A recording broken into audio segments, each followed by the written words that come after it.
केंद्रीय स्वास्थ्य और परिवार कल्याण मंत्री मनसुख मांडविया ने कहा कि कोविड-19 के नए ओमिक्रॉन संक्रमण के भारत में 2 मामले सामने आए हैं तथा खतरे की श्रेणी वाले देशों से आए 16,000 यात्रियों की RT-PCR जांच में 18 लोग कोरोना वायरस संक्रमित पाए गए हैं, जिनमें जीनोम अनुक्रमण से यह पता लगाया जा रहा है कि इनमें से कितने इस नए स्वरूप से संक्रमित हैं।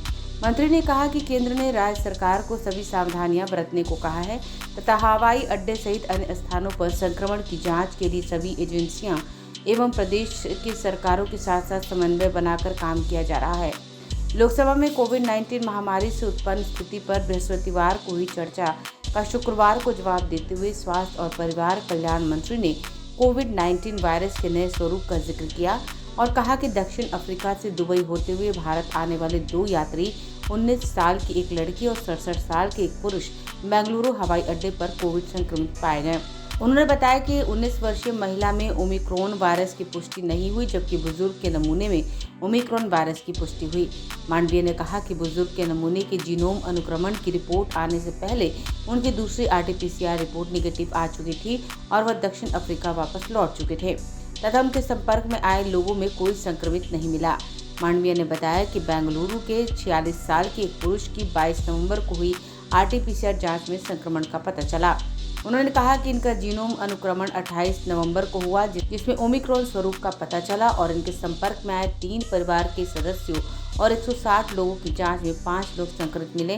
इनके नमूनों को आगे जीनोम अनुक्रमण परीक्षण चल रहा है। स्वास्थ्य मंत्री ने कहा कि इसके अलावा विभिन्न अंतर्राष्ट्रीय उड़ानों से भारत आने वाले लोगों की जांच की जा रही है। उन्होंने कहा कि खतरे की श्रेणी वाले देशों से आए 16,000 यात्रियों की RT-PCR जांच में 18 लोग कोविड-19 संक्रमित पाए गए हैं और यह पता लगाया जा रहा है कि इनमें से कितने नए स्वरूप ओमिक्रॉन से संक्रमित हैं। मांडविया ने कहा कि केंद्र ने राज्य सरकार को सभी सावधानी बरतने को कहा है और उनके साथ समन्वय बनाकर काम किया जा रहा है। जोखिम भरे अंतर्राष्ट्रीय स्थानों से आने वाले यात्रियों की RT-PCR जांच की जा रही है। उन्होंने कहा कि अब तक विश्व के 29 देशों में SARS-CoV-2 के ओमिक्रॉन स्वरूप के 373 मामले सामने आए हैं। मंत्री ने कहा कि दक्षिण अफ्रीका ने 25 नवंबर को इस वायरस के नए स्वरूप का पहला मामला आने की घोषणा की थी और उसी दिन प्रधानमंत्री नरेंद्र मोदी ने एक बैठक की। उन्होंने कहा कि केंद्रीय स्वास्थ्य सचिव ने सभी राज्यों के साथ बैठक की और इसके बाद संशोधित परामर्श जारी किया गया। देशवासियों को कोविड टीके की बूस्टर या तीसरी अतिरिक्त खुराक तथा 18 साल से कम उम्र के बच्चों को टीके लगाए जाने को लेकर कांग्रेस, तृणमूल कांग्रेस प्रमुख सहित विभिन्न दलों के सदस्यों के सवाल पर मांडविया ने कहा कि हमारे पास 2 ही विकल्प है, जिनमें से एक राजनीतिक और दूसरा वैज्ञानिक है। उन्होंने कहा कि वायरस के संक्रमण को लेकर 2 विशेषज्ञ समूह अनुसंधान कर रहे हैं, जिन्होंने टीका अनुसंधान में सहयोग दिया है और इस विषय पर भी विशेषज्ञ विचार कर रहे हैं। मंत्री ने कहा कि वैज्ञानिक गहन विचार कर रहे हैं और जब वैज्ञानिक और विशेषज्ञ तय करेंगे और जैसा तय करेंगे उसके मार्गदर्शन के आधार पर सरकार आगे चलेगी। कोरोना वायरस के खिलाफ सामूहिक लड़ाई की जरूरत को रेखांकित करते हुए मांडविया ने आरोप लगाया कि इस गंभीर आपदा के काल में कुछ राजनीतिक दलों ने टीके पर संशय फैलाने का प्रयास करके टीकाकरण अभियान पर सवाल उठाकर और प्रधानमंत्री पर आरोप लगाकर कोरोना के खिलाफ लड़ाई को कमजोर करने का प्रयास किया।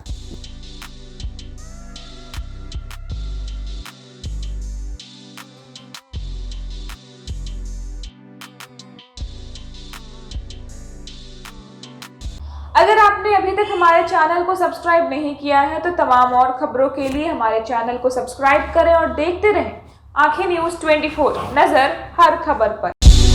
क्या आप पत्रकारिता के क्षेत्र में अपना कैरियर बनाना चाहते हैं? तो आज ही royal Ashoka institute of mass communication and journalism में अपनी जगह सुनिश्चित करें। आर्यभट्ट ज्ञान विश्वविद्यालय पटना से मान्यता प्राप्त 100% प्लेसमेंट के साथ royal Ashoka institute of mass communication and journalism नामांकन जारी है। हमारा पता है DS/16 गायत्री मंदिर के समीप, कंकड़ बाग, पटना 8,20,000। आप हमें संपर्क भी कर सकते हैं। हमारा मोबाइल नंबर है 9955456126।